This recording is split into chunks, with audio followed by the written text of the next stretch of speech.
The X-Zone Radio Show with Rob McConnell is largely an opinion talk show. All opinions, comments, or statements of fact expressed by Rob McConnell's guests are strictly their own and are not to be construed as those of the X-Zone Radio Show or endorsed in any manner by Rob McConnell, Relmar McConnell Media Company, the X-Zone Broadcast Network, its affiliated networks, stations, employees, or advertisers.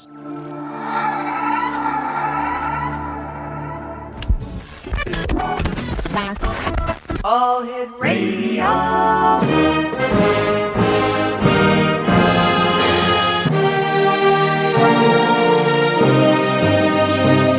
Welcome to the X-Zone, a place where fact is fiction and fiction is reality. Now, here's your host, Rob McConnell. Welcome back, everyone. My name is Rob McConnell. This is the X-Zone on the Talkstar Radio Network from our studios in Hamilton, Ontario, Canada. Toll free at 1-877-528-8255. That's toll free throughout the U.S., Canada, Alaska, and Hawaii. My email address is xzone@talkstarradio.com. On MSN Messenger, talkstarradio@hotmail.com. And our websites, www.xzoneradio.com and www.xzonetv.com. Question for you, X-Zone Nation. Did the Irish discover America 1,000 years before Columbus? Well, in elementary school, we learned that Christopher Columbus was the first European to discover America in 1492. Remember that? Well, as we grew older, we learned of Leif Erikson and the Vikings visiting Greenland around 1000 AD. Now there's growing evidence that an Irish saint was the first European to set foot in the New World, a millennium before Christopher Columbus. Around 530 AD, an Irish monk named St. Brendan set sail on a legendary voyage in search of the mysterious promised land of the saints. Convinced he'd found it, he returned to Ireland to tell his tale. Modern academia now believes that St. Brendan actually discovered America 1,000 years before Columbus. Now, our special guest this hour, Doug Elwell, is going to tell us the story of St. Brendan, as well as many others about ancient, mysterious Ireland. Doug Elwell is a passionate researcher and has written articles on religion, history, mythology, and travel, and publishes Mysterious World, an online travel journal of history, travel, and ancient mysteries. Mysterious World, Ireland is the first volume in their new series of travel guides, and we're talking about Ireland this hour here on the X-Zone. And Doug Elwell, always great having you here with us on the X-Zone. How are things with you, and what's new with Mysterious Ireland? Great to hear from you again, Rob. Things are going great. Actually, I had a very good year. During December, we had a good sales period for Mysterious World Ireland, probably the best since we published. And there's always a perennial interest in Ireland and everything Irish. Even now, during these kind of economic dark times, people kind of look at it as a great little escape to times, maybe simpler times, happier times. I remember when I first wrote the book, it was a fantastic experience. And looking back on it and the book and rereading through things, it's really been fascinating, the Irish history and culture, how rich and wonderful it was. Why the Irish? For example, everybody loves to be Irish on St. Patrick's Day. They drink green beer. They wear green with pride. My mother used to make green mashed potatoes. And, we used to wear a green tie to shirt to school. We used to wear something green all the time, and we'd stand there and freeze our little selves watching the St. Patrick's Day parade in downtown Montreal. Mm-hmm. What is the fascination with the Irish? I think it has to do with a kind of a Celtic ethos of freedom and independence and a kind of a desire to be joyful. Something about the Irish is they're the last bastion of Celtic thought and life ways in the West. The Celts used to dominate the entire continent of Europe, but they were driven farther and farther west until they made their last stand in Ireland and Scotland. And the old Celtic life ways, I think, are starting to make a comeback as people are realizing, with all this technology. Doug, we've got to take a commercial break. We'll be right back in 2 minutes. X-Zone Nation, don't go away.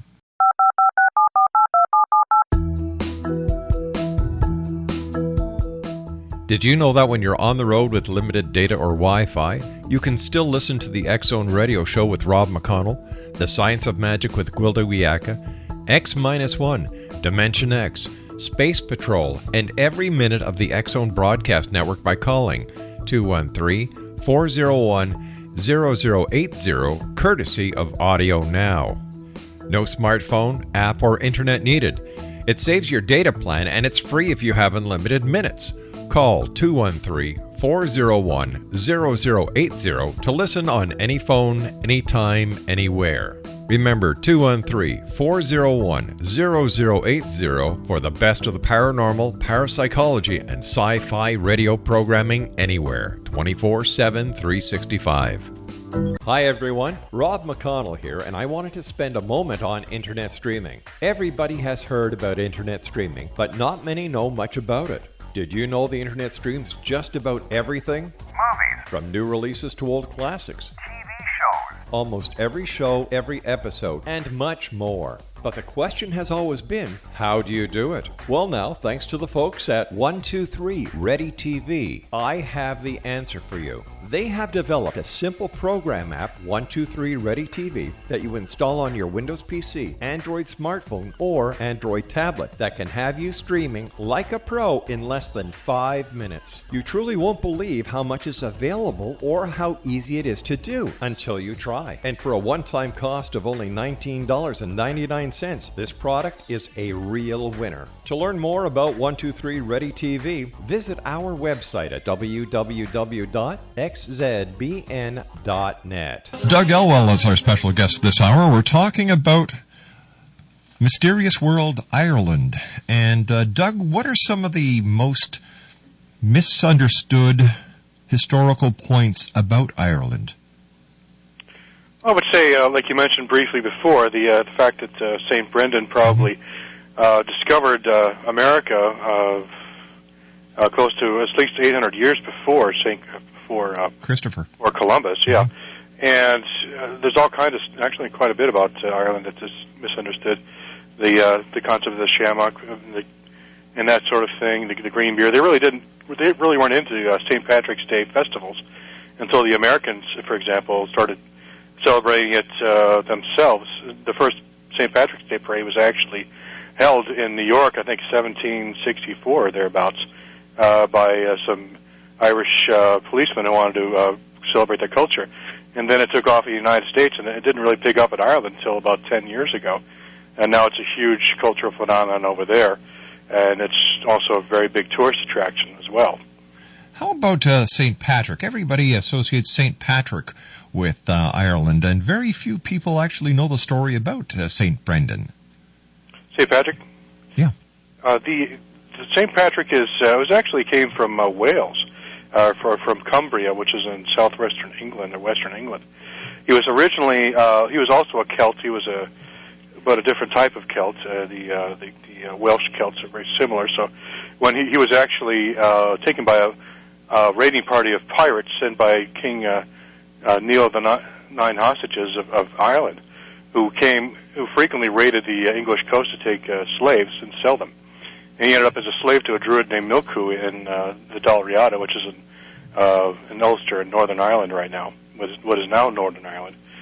But after 6 years, he managed to escape, but an angel came and told him to escape and returned to his home. And after that, he dedicated his life to God and began to study to become a bishop. He actually studied in France and the Abbey of Laurent under Saint Germain for several years, until he was called by an angel again in a dream, said, "You should return to Ireland and save the people there and minister on my behalf." So he was actually, coincidentally, or perhaps actually, Pope Celestine actually needed somebody to go to Ireland because the previous Bishop Palladius had been driven from the island by the fierce Irish warriors who dominated the land there. Mm. So at the same time, Patrick had the visions of Irish children calling out to bring the word of God to them. Pope Celestine contacted him shortly thereafter and said, "I need you to be my bishop in Ireland," and that's how the story began. Now, what about St. Patrick ridding Ireland of snakes? Well, Ireland never actually had any snakes. Geologically speaking, it's been separate for such a long time. The snakes never actually managed to make it there. But the actual story of Patrick ridding the island of snakes had to do with his fight against Druidism. The symbol of the Druids was the snake, and they had carved snakes on their staves, and so snakes really became kind of snakes throughout history of religion have always been a symbol of natural energy, and the Druids drew upon natural energy and kind of worshipped idols. And when Patrick came in conflict with them, his driving Druidism out by preaching and evangelizing, not by causing harm, he symbolically, quote-unquote, drove the snakes from Ireland. And also it has to do with the kind of the fact that there are actually no snakes in Ireland. So the myth or the story and the legend kind of congealed together and created a story about Patrick driving all the snakes from Ireland. What can people read about in your Mysterious World travel guides? Well, basically we cover as much as you can possibly pack into one volume. Mysterious World Ireland was designed to be a comprehensive overview of everything about Ireland from the very, very earliest history to modern times. The first half of the book covers the mystery, the mythological and prehistoric period of Ireland, where all the ancient battles and the mythologies were derived. And then you have the historical period, where we talk about the coming of Christianity and the historical period thereafter, because there was no written history before the Christians came. Christians brought with them books and the very concept of written history. So that with the coming to Christianity came the coming of historical writings. So there was a separate period in Irish history. And then we have an entire section devoted to traveling throughout Ireland, which we call The Journey, which is the majority of the book. And where our main author, Ian Middleton, he actually traveled throughout the entire island, spent several months going pretty much every mysterious place you could go to, documenting and everything. And has a very fascinating travelogue to go with it. It's very readable. Now, as far as the archaeological aspects of Ireland, what do you cover in the travel guide? We actually have a listing of the different types of archaeological artifacts with definitions like dolmens and all kinds of stone circles and what a fairy tree is and why it's important and that sort of thing. There's standing stones, the megaliths, everything from a simple stone ring all the way up to major monuments, such as Newgrange, which is a gigantic stone structure that possibly predates the pyramids. Wow. Yeah, it's very old, and it actually aligns with the sunrise on the I think it's the winter solstice. And there's another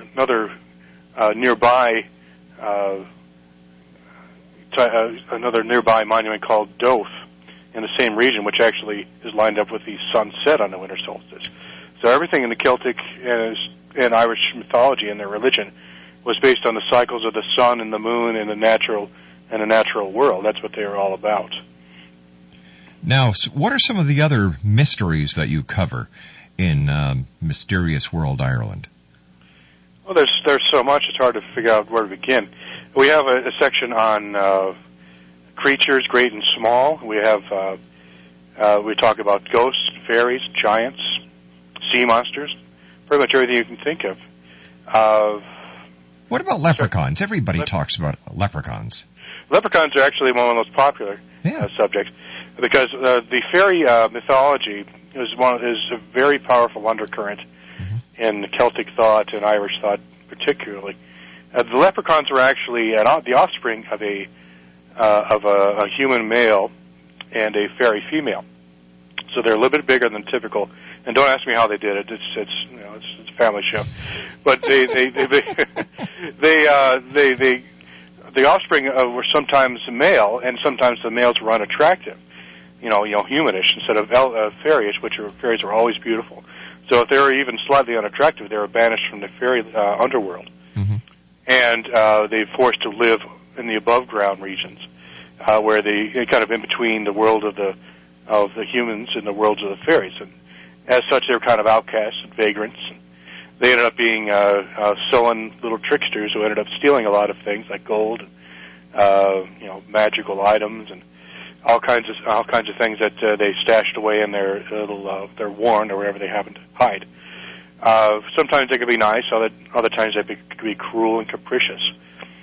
But they were always one of the most popular because they were kind of a trickster character in Irish mythology, and tricksters are always the most interesting.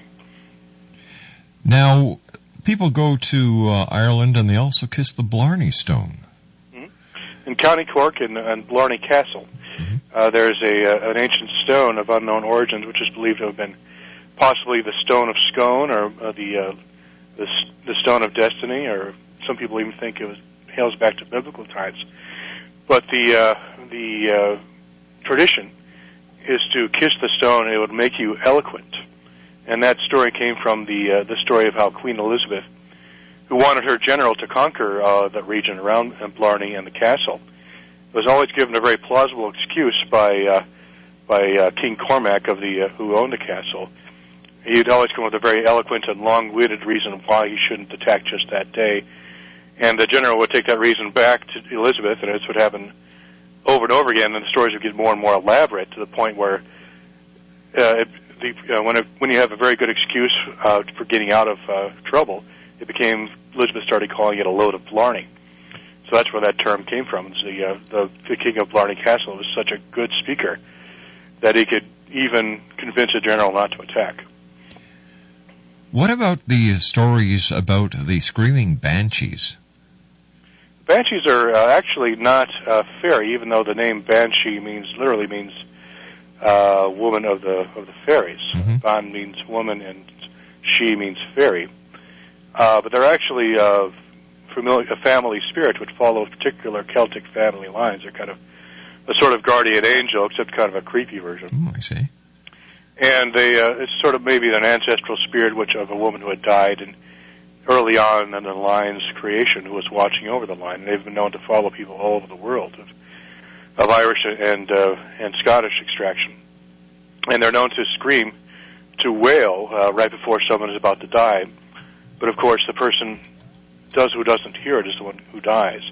The saying goes, if you don't hear the banshee wail, you're the one who's going to die. So, and often people, sometimes they'll make themselves visible, sometimes not. Sometimes they can appear as a beautiful woman, but most often as a very unattractive old, haggish type woman dressed in black or gray. Doug, stand by. You and I have to take our news at the bottom of the hour. Doug Elwell is our special guest, X-Zone Nation. And his website is www.mysteriousworld.com.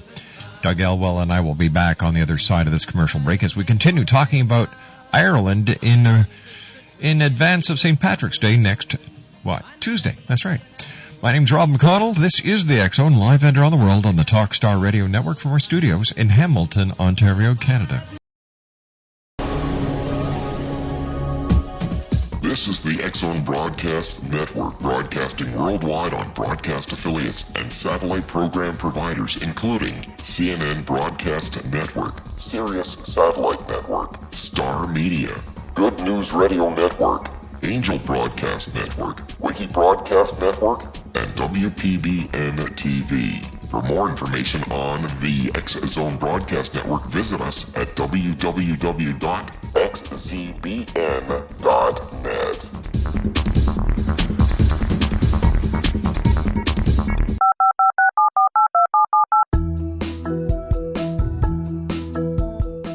Did you know that when you're on the road with limited data or Wi-Fi, you can still listen to the X-Zone Radio Show with Rob McConnell, The Science of Magic with Gwilda Wiyaka, X-1, Dimension X, Space Patrol, and every minute of the X-Zone Broadcast Network by calling 213-401-0080, courtesy of Audio Now. No smartphone, app, or internet needed. It saves your data plan, and it's free if you have unlimited minutes.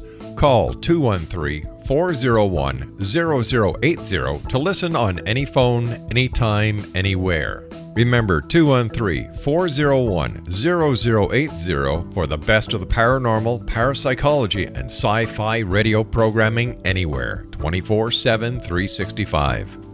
Hi everyone, Rob McConnell here, and I wanted to spend a moment on internet streaming. Everybody has heard about internet streaming, but not many know much about it. Did you know the internet streams just about everything? Movies. From new releases to old classics. TV shows. Almost every show, every episode, and much more. But the question has always been, how do you do it? Well now, thanks to the folks at 123 Ready TV, I have the answer for you. They have developed a simple program app, 123 Ready TV, that you install on your Windows PC, Android smartphone, or Android tablet that can have you streaming like a pro in less than 5 minutes. You truly won't believe how much is available or how easy it is to do until you try. And for a one-time cost of only $19.99, this product is a real winner. To learn more about 123 Ready TV, visit our website at www.xzbn.net. Doug Elwell's my special guest this hour, Exonation. He's got a fascinating site, and if you'd like to know all about Ireland, just go to www.mysteriousworld.com, and there's quite a number of links there. It's a super site, and of course, Doug has an ad in the X Chronicles that'll be coming out this weekend for the month of March. Doug, where does the unicorn come from in Ireland? The unicorn, I think, is actually more of a French invention. It's a concept that came from France. But there were, like I said before, there were a lot of Celts in France. Yeah. In fact, the Gauls are basically a Celtic people. As far as the unicorn goes, it's more of an interesting myth, but it's not specifically Irish per se. All right, you said they had lake monsters or sea monsters? Oh, yes, they have all kinds of incredible stories. I was quite impressed by the amount of stories they had, actually, about lake monsters and sea serpents. Can you share a few of them with us? Absolutely. The sea monsters actually, they're actually one of the more common mythical creatures to be found all over the world. Mm-hmm. There's, for example, the one called the Muirdris, a lake monster that believes Loch Rory in County Down. The Ulfeist, which literally means like great fabulous beast, that it was part of the St. Patrick's story. It's believed that it was so huge that it actually carved out such a huge gouge that one of these gouges later became the Shannon River. And at one time, St. Patrick came in contact with one of these creatures, one of them which was called a Piast, which is probably the origin of the term beast, the Celtic term beast, is Piast. And he actually, this beast actually was attacking a monastery in Glendalough. And St. Patrick, he was eating the monks, and St. Patrick came against him and drove him from the region. When we were doing research, and I realized that Piast is actually very similar in description, and even the name was very similar to a creature called the Piasaw creature that's located off the Mississippi Bluffs of near St. Louis. There's I don't know if you've ever heard of that. We did an article for that in Mysterious World called The Mysterious Piasaw Creature. And it was very, very similar to the Piast of Celtic legend. I wonder if there's some kind of connection, perhaps linked up with Brendan's travels, because he was said to have seen all kinds of fabulous creatures there. Right. And when he traveled west, he may have gone as far as America, or even up north into up the Mississippi River. But yeah, the Piast was actually one of the most famous legendary creatures. It was basically a creature which had a human-like face, but dragon-like scales and wings, and a very, very long looping tail. That's interesting, Doug, because it seems in every country's legend there are dragons of some sort. Reptilians. Yes, it's a common thing. Some people think it may have been when people came up and dug up old prehistoric skeletons of dinosaurs. They developed elaborate mythologies around ancient heroes battling giant dragons. Or maybe there were large serpentine creatures alive for a period of time long after we thought they were extinct. It's not really clear. Food for thought, isn't there? Yeah, it's quite possible some dinosaur remnants lived well into historical times. One of our listeners want to know if the Irish really invented green beer. Probably. I think but it was actually more of an American invention once again, which just became popular because everything green has got to be Irish around St. Patrick's. Green and beer, it just goes together. Yeah, and apparently they dye the river in Chicago green. Yeah, I actually went there a couple of years ago, and they had one part of the ceremony is they have a speedboat dumping out a vegetable dye, which actually turns the entire Chicago River green for a period of a day. It used to be back in the early days. They got the idea from a plumber who lived, I think it was near the beginning of the 19th century. He used to use green dye to discover leaks that went into the Chicago River by seeing where the dye went when he poured it into the pipes of the buildings. And some local guys from a local union picked up the idea to turn the river green for the St. Patrick's Day Parade. And it stuck that way for a long time. They used kind of a non-environmentally friendly oil-based paint, which kept the river green for several days. But they've since switched over to green, if you will, stuff, the organic green that won't pollute the river. But it was a very interesting story, and the same people who did the original dye job still are in charge of that even today, and they actually sell T-shirts on a website. I think they're linked to. We have a link to them on our site, ireland.mysteriousworld.com. You can actually buy a T-shirt from the people who dye the Chicago River green every year. Doug, as far as the historical cities in Ireland, what are some of the most historic and most visited cities? Probably the most visited city would be Dublin. After that, Cork. And Kerry, the Ring of Kerry is probably the most popular area. Not one particular city, but the entire ring, which is basically around the Kerry is a county on the southern edge of Ireland.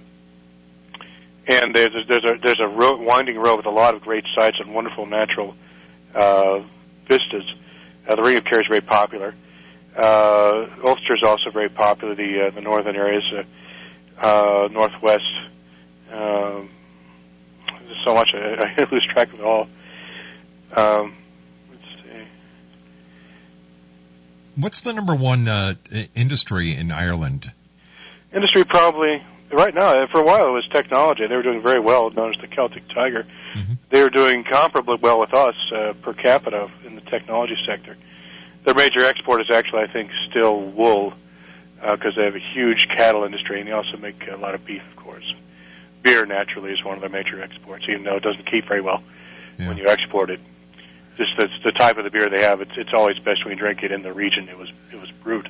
Because even traveling a short distance, it tends to lose its flavor for some reason. Now, wasn't there a lot of problems with their sheep a couple of years ago? I don't know. Just trying to think of the illness that swept through the majority of the flocks, and they lost quite a bit of sheep. If I've been in the UK, that was a problem. With Ireland, they're a little different over there. Things are a little more dispersed and not as mechanized as it is in the UK. So they're more shielded against that sort of disease problems. But they probably were hit by it by some extent. But people traveling over to Ireland, what can they expect? They can expect a very clean and well-ordered country. There's been no problems with terrorism in the north for years, and there isn't going to be anytime soon. There was a minor incident recently, but that was just one little deal. I would say Ireland is as or more orderly than the United States. And the cities are very safe. The countryside is beautiful, and the people are always very friendly. And you could actually sit down in a bar and have a pint with somebody, and they'll probably talk to you and tell you about their local stories. They're all very proud of their local stories, and every city has its own little story. Because quite a few of them have St. Patrick stories, as you can imagine, or St. Brendan story. Sure.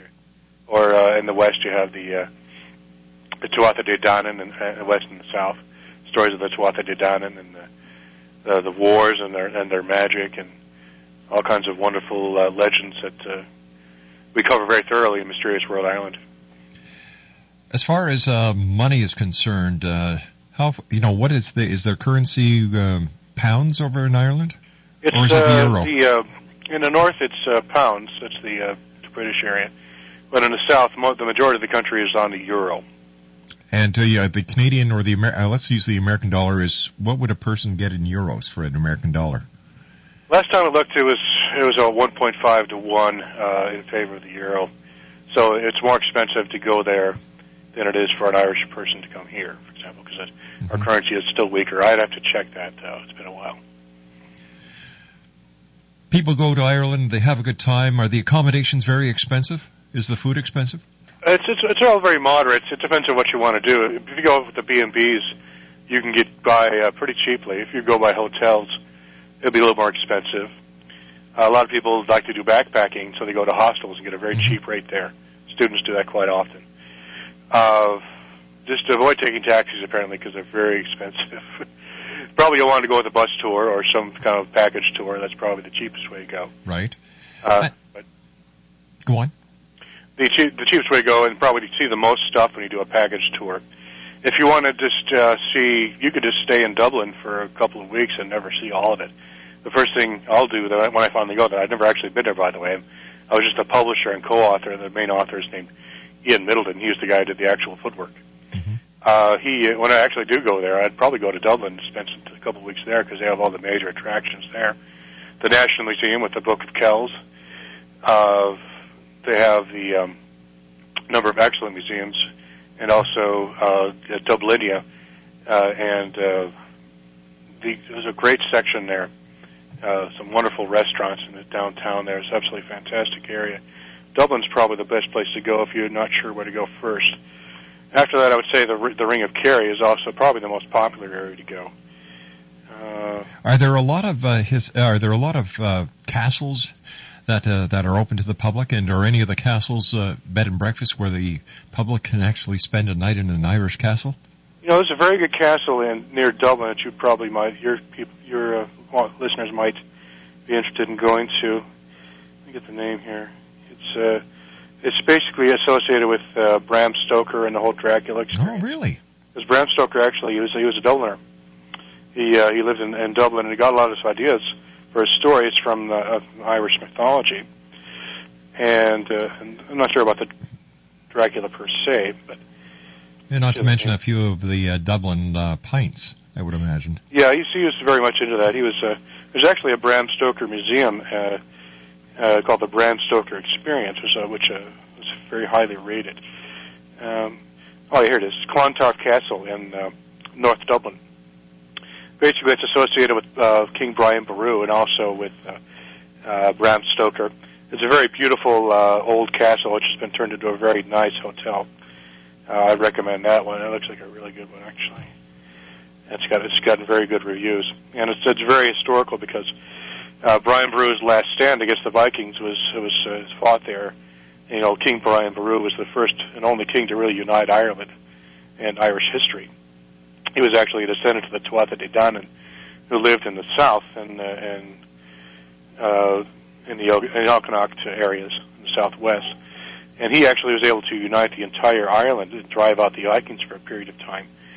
But unfortunately, he died during the last battle to unite Ireland, and soon thereafter, Ireland fell into chaos again. Seems to be their destiny. But that area is extremely interesting for a number of reasons. Ancient history, Patrick came by near there. Mm-hmm. Of course, more recently, there's a Bram Stoker who's associated with the area.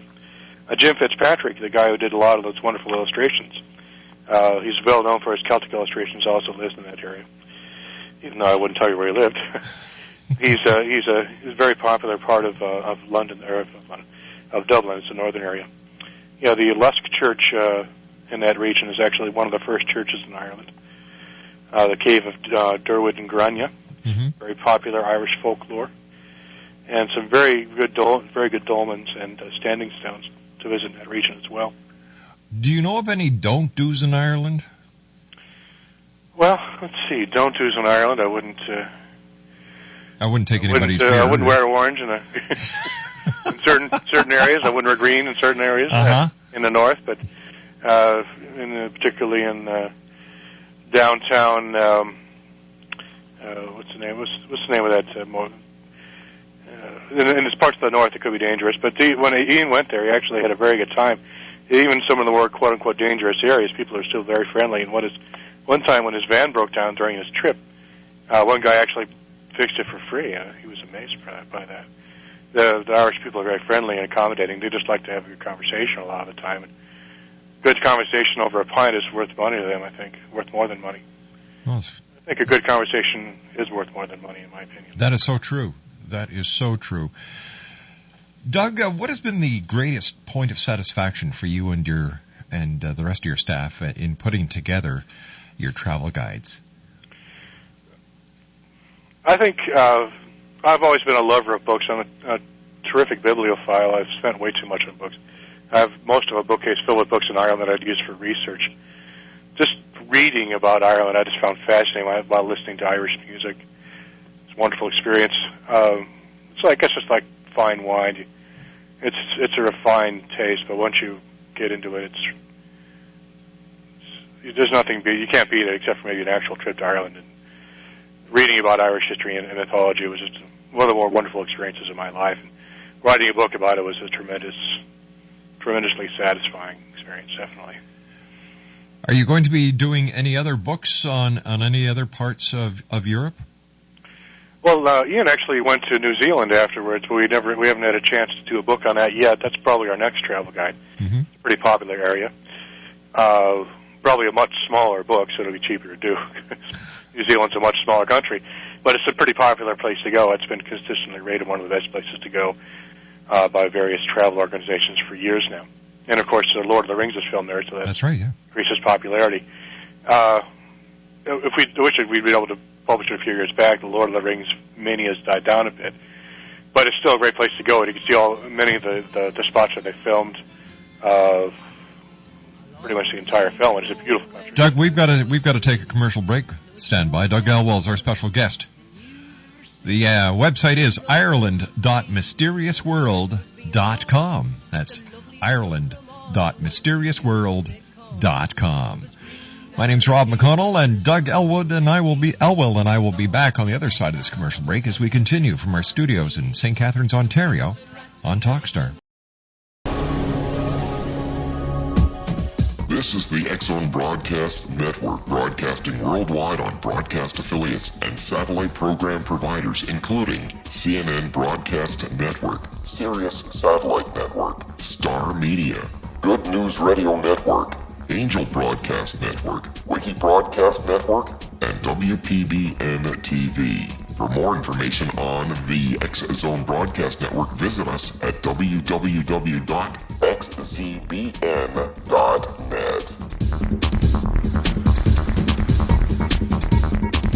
Oh, yeah. Many a nights in Montreal at the Cock and Bull, and then at Flanagan's, and then we'd go to Finnegan's. It was great being Irish every Friday night. Doug Elwell's our special guest. The website is www.ireland.mysteriousworld.com. Doug, what is the best time of year to go to Ireland for the best weather? Best weather is the height of summer because most of the year it's cold and rainy. There's a period between, let's say, like you might expect, between June 15 and August 15 where it's the warmest. But if you go off-season during the late spring or early fall, you'll avoid most of the crowds. And that's always a good idea. Yeah, there's quite crowded during peak season. And I would imagine now on the off-season, the traveler would also save some money. Off-season is always cheaper. Wintertime, if you can stand it, probably the best time. There are things you can see in the wintertime that you can't see during the summer. For example, the Festival of the Wren and the Boxing Day, which they celebrate over there. The Festival of the Wren, they actually, in some areas of the country, still have the Wren boys who go around singing about the tale of the Wren. It's just kind of a druidic custom that held over from ancient times. It's a lot of fun. Basically, where the Wren boys go around asking for money to bury the Wren, which had died. It's just kind of a funny little folklore. And there are things that go on throughout the year. Festivals. We have an entire huge listing of festivals that go around year round. Sometimes, if you go during the summer, you'll miss out some of the better festivals. So, for example, the St. Patrick's Day Festival, which is gigantic. It's March 17th. So year-round is always tough to do, and of course it would be cheaper if you went off-peak season. Do you have any advice for travelers who are thinking about going to Ireland? I would say now's a pretty good time because, generally speaking, one of the reasons we chose Ireland is because Our theory is that the non-Western cultures are going to become more and more dangerous to visit, and that's been true, increasingly true. For example, Mexico, they're having travelers' advisories there now because of the problems down there. Mm-hmm. You would have never thought of that 10 or even 5 years ago, but now That's it's so true, yeah. Ill-advised. But Ireland's not going to be a problem anytime soon, as is most of Western Europe and Northern Europe. So for that reason alone, Ireland's a great place to go.